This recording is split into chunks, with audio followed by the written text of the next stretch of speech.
Okay, so in this video I'm going to show you how to create a gang sheet, merge your layers, then pixel your layers to spot channel one your layers.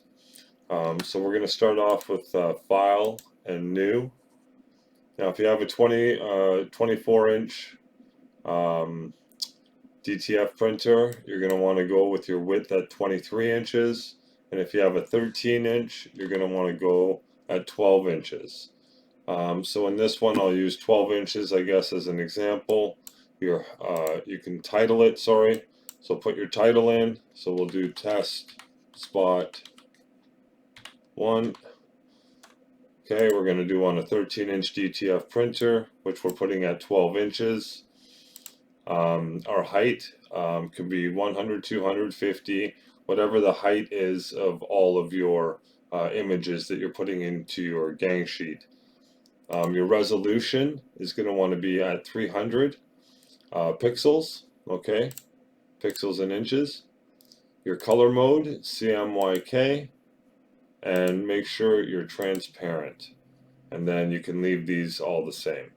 So once you have all these settings in, then you just hit create. And now we have a blank canvas created at, I think I put it was 200 inches. So I'm going to hold Alt and scroll in with my mouse. Oops, holding Alt, scrolling in. I'm going to go up to File and open what I want to drop into. So my vectors or whatever images or artwork you have that you're going to drop in. So I'll go to main drive, my DTF. I'll go to my mixed ones. You put PNG in, I made mine into TIFF. So these are all my images. So I'm going to drop in, we'll drop in CMYK. Oops, sorry. So I'll open it. Once it's open, now it's in a box here. So just pull it outside the box. Make sure that you're in Select Tool. And then just drag that onto your canvas. And now it's a little oversized, the photo or the artwork. So I'm going to bring that down. And now you'll notice that it's showing me in inches the width and the height. So I'm going to do this for the back of maybe a sweater or something or a shirt. 9 inches is like the proverbial, but if you're going on like an extra large or large shirt, I like to put it a bit bigger. So I'm going to go about 11.5 on this one, or just under it. So then you grab it, and then you put it down, place it where you want, and then just hit enter, and it drops down. And now you can choose it again. If you push Control and Alt at the same time, and then left click, it will duplicate it. And then now you have a duplicated one, and you can bring up a second copy of it. Leave a little bit of space for cutting in between here. And then again, drop it. You just hit enter, and then just arrow anywhere on the blank canvas here. So once you have all your images in, and if there's any leftover canvas like this, so there's a lot of leftover canvas. So what I want to do with this now is just go to my cropping tool and sort of bring that down just above my image there. Hit enter, it'll recrop. I'm going to Alt Tab close in. Now I'm going to go stay in cropping, and I'm going to recrop it down a little more there so I'm not wasting film. Hit enter, and now we have our cropped images in our gang sheet ready to be spot channeled. So the procedure for that is go over to your layers. Now that's the layers that you put in. So all the different, every time you put an image in, it creates a layer. So you want to take your layers. So I start at the bottom, or you can start at the top, hold the shift button, and then just click the top one or the bottom one if you choose the top first. So I chose the bottom first. So make sure it's highlighted, hold shift, and then scroll to, sometimes it's more than this, you scroll to the top, and then you hold shift, and then make sure all of them are highlighted and selected, and then you right click on them, and then you click merge layers. Now all your layers are merged.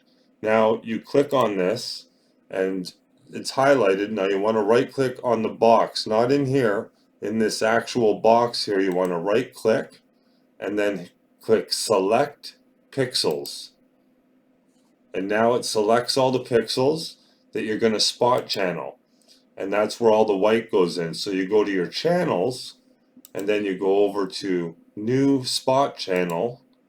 And in here, now if it's your first time, this will say something else. You want to make sure that you put spot underscore 1. This is important. Spot underscore 1 is the name. And here, it'll start you at 0. So you want to make sure that this is set to 100. Okay?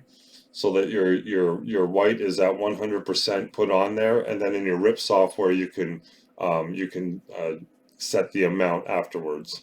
But you want it to come from here at 100%. You want your TIFF to be at. So spot underscore 1 and your solidarity at 100%, and then you click OK. And now you're ready to save it as a TIFF to be able to put you through your RIP software and then print. So you're going to want to save a copy as, and now you pick where you want to put it. So I'm going to just put it in my main drive. I'll put it in DTF for now. Then it's called test spot 1.